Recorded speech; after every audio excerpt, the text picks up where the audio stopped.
शिव, गणेश और पार्वती। गणेश के जन्म की कथा। गणेश जी की कथा। शिव एक तरह के घूमते फिरते रहने वाले पति थे। वह लगातार कई कई सालों तक घूमते रहते थे। वे कहीं भी चले जाते थे। उन दिनों कोई सेल फोन और ईमेल नहीं हुआ करते थे, इसलिए जब वह जाते थे तो पार्वती का उनके कोई संपर्क नहीं रहता था और वह काफी अकेलापन महसूस करती थीं। साथ ही शिव की प्रकृति को देखते हुए उन्हें मानव मूल का नहीं, यक्ष स्वरूपी माना जाता था, इसलिए पार्वती उनके बच्चे को जन्म नहीं दे सकती थी। तो अपने अकेलेपन और इच्छा के कारण और मातृत्व भाव की वजह से उन्होंने एक शिशु को बनाने और उसमें प्राण फूंकने का फैसला किया। उन्होंने अपनी एक चीज ली, अपने शरीर पर लगे चंदन के लेप को तेल के साथ मिलाकर एक शिशु का रूप दिया और उसमें जीवन डाल दिया। यह भले ही दूर की कौड़ी लगे, लेकिन आजकल विज्ञान में भी इस तरह की चर्चा होती है। अगर कोई आपसे एक एपिथेलियल सेल ले ले, तो किसी दिन हम उससे आपका कुछ बना सकते हैं। पार्वती ने उसमें प्राण फूंक दिए और एक बच्चे ने जन्म ले लिया। शिव ने गणेश का सिर क्यों काटा? कुछ साल बाद, जब वह लड़का करीब 10 साल का था, तब शिव अपने गणों के साथ लौटे। पार्वती स्नान कर रही थीं और उन्होंने उस छोटे बच्चे से कहा, ध्यान रखना कि कोई इस तरफ न आने पाए। लड़के ने कभी शिव को देखा नहीं था, तो जब वह आए, लड़के ने उन्हें रोक दिया। शिव दूसरे ही मूड में थे, रुकने के लिए तैयार नहीं थे, तो उन्होंने अपनी तलवार निकाली और लड़के का सिर काट दिया। फिर पार्वती के पास आए। जब पार्वती ने उनके हाथ में खून लगी तलवार देखी, तो वह समझ गईं कि क्या हुआ। उन्होंने लड़के को सिर विहीन वहां पड़े देखा तो उनका गुस्सा भड़क गया।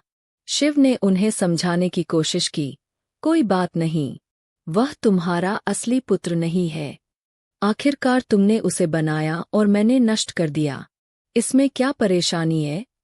लेकिन वह सुनने के मूड में नहीं थीं।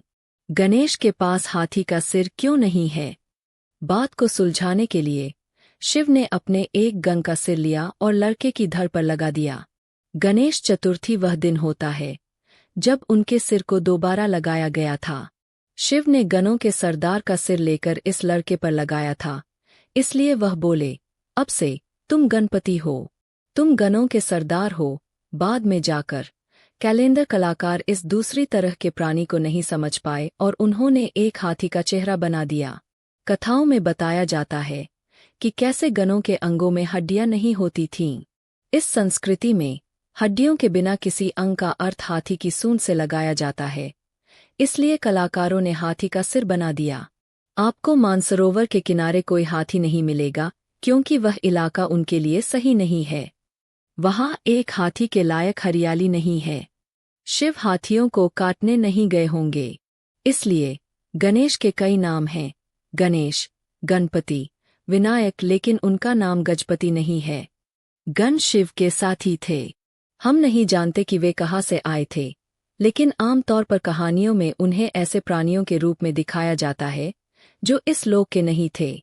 उस जीवन की बनावट इस जीवन से बहुत अलग है जिसे हम जानते हैं।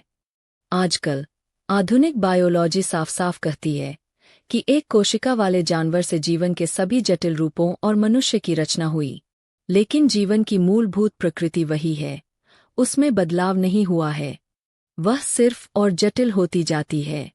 लेकिन गणों के जीवन का बनावट हमारे जैसी नहीं थी।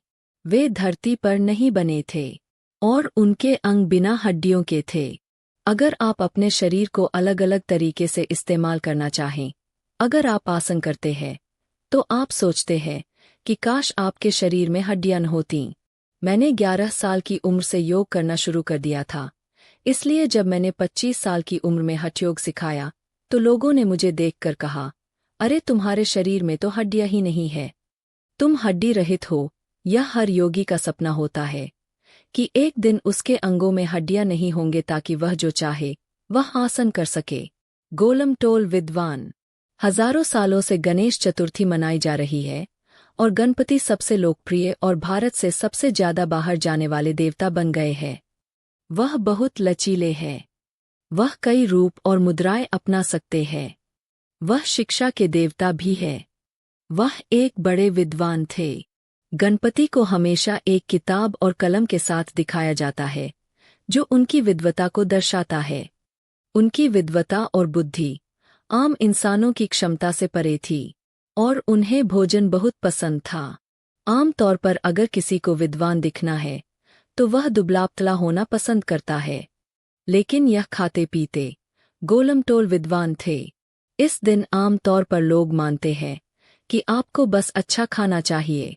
लोगों ने सिर्फ उनका मोटा पेट देखा, लेकिन नए सिर में उससे बड़े दिमाग को नजरअंदाज कर दिया। वह सबसे महत्वपूर्ण है। उनका पेट बाद में मोटा हुआ। शायद इतने बड़े सिर के साथ उनका चलने का मन नहीं करता था, लेकिन महत्वपूर्ण यह है कि उनकी बुद्धि बढ़ती रही। तो यह दिन सिर्फ खाने का नहीं है। इस दिन आपको अपनी बुद्धि को बढ़ाना चाहिए, पेट को नहीं। सभी योग अभ्यास एक तरह से इसी बारे में है कि आपकी बुद्धि को एक जगह अटका हुआ नहीं होना चाहिए। ऐसे हजारों उदाहरण हैं जहां लोगों ने सरल आध्यात्मिक अभ्यासों से कई अलग अलग रूपों में अपनी बुद्धि को बढ़ाया। चिंता मत कीजिए, आपकी सूंड नहीं निकल आएगी, लेकिन आप बुद्धि को और बढ़ाने की कोशिश कर सकते हैं। गणेश चतुर्थी का महत्व। मानवता ने हमेशा अच्छे लोग पैदा करने की दिशा में काम करने की बड़ी गलती की है। हमें अच्छे लोगों की जरूरत नहीं है, हमें समझदार लोगों की जरूरत है। अगर आपके पास समझदारी है तो आप सही चीज करेंगे। लोग मूर्खतापूर्ण चीजें इसलिए करते हैं क्योंकि उनके पास समझदारी नहीं होती। चालाकी कोई बुद्धिमानी नहीं है। बुद्धिमानी का मतलब चतुर होना नहीं है। अगर आप वाकई बुद्धिमान हैं तो आप 100% अस्तित्व के तालमेल में होंगे, क्योंकि बुद्धिमान होने का कोई दूसरा तरीका नहीं है। बुद्धिमानी का चिन्ह यह है कि आप अपने आसपास की हर चीज के साथ पूरी तरह तालमेल में हैं। आप अपने अंदर और बाहर कम से कम विचलन के साथ जीवन जी रहे हैं। गणेश चतुर्थी कम से कम अपनी बुद्धिमानी को बढ़ाने की कोशिश शुरू करने का दिन है। अगर आप सुबह में आसन करते हुए बिना हड्डियों के हाथ पैरों के लिए मेहनत करें तो ऐसा हो सकता है